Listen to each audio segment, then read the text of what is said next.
And it's crucial. If we can't begin to identify a goal, it's increasingly difficult to get there. And one of the simple ways I explain this is I defy anybody to cook a meal without first deciding what you're going to make.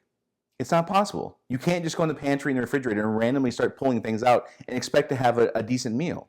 You would first have to declare, I'm going to make lasagna, or I'm going to make meatloaf and potatoes. Then you can begin the process of pulling the right ingredients out and putting things in the right order to achieve that goal. If you're talking about weight loss, one of the first things you do is say, I want to be in a size 6 dress, or I want to be in size 30 pants, or I want to weigh X pounds. That's one of the very first things you do because you establish a goal and you can measure your progress towards hitting that goal. In all things in life, we do this, but we don't do it in business generally, which is one of the things that creates the most amount of friction and creates these obstacles that don't have to exist. If we answer this fairly difficult question to answer, and there's no question, for many people it's really difficult, especially people who are not driven by big houses and fancy cars and things like that. People who want security and safety and comfort, i.e. they want 10 years of their salary in a savings account somewhere to feel safe and things like that they're protected. Well, I would argue that's a really expensive goal, just like having a Ferrari in the driveway is, or just like having a beach house in Malibu or whatever. The size of the goal is generally not different. The type of goal might be a little bit different.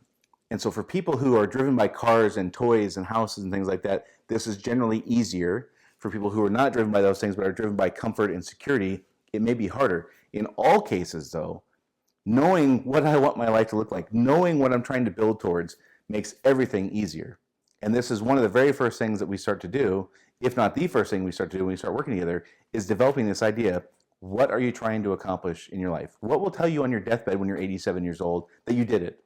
What will tell you that you were successful? What will tell you that all the anxiety and all the stress and all the frustration was worth it? If we can't answer that, we can't build a company that's going to help you achieve that. In which case, you're going to have these oscillating things. Like some days I want to build a big company, and some days it's too much work to build a big company. We build a small company, and this oscillation is what keeps us from making forward progress. If we have a goal in mind, which, by the way, you can change your mind on the goal 10 times or 20 times or 43 times. It's not set in stone like you can never change it, but we have to have a direction to move to feel like we're making progress and to make consistent long-term decisions and reduce that oscillating from big company and small company to at least we're within, like, we have like bowling alley bumpers. Like we can't get too far out of whack because we can see what we're trying to build. That adds an immense amount of ease to all the decision making. And one of the greatest frustrations for business owners is not having trust in their decision making.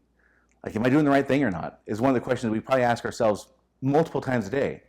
If we can identify, here's what I'm trying to build long term, it will eliminate a lot of that uncertainty that we have.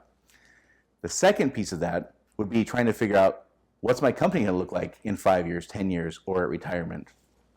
Once we know what we want our personal life to look like, which would require some conversation with your spouse if you have one in many cases, trying to figure that out, then we can figure out, what do we want our company to look like? How many people do we need in a company? How much revenue do we have to generate? How much profit do we have to generate to hit this personal goal we have?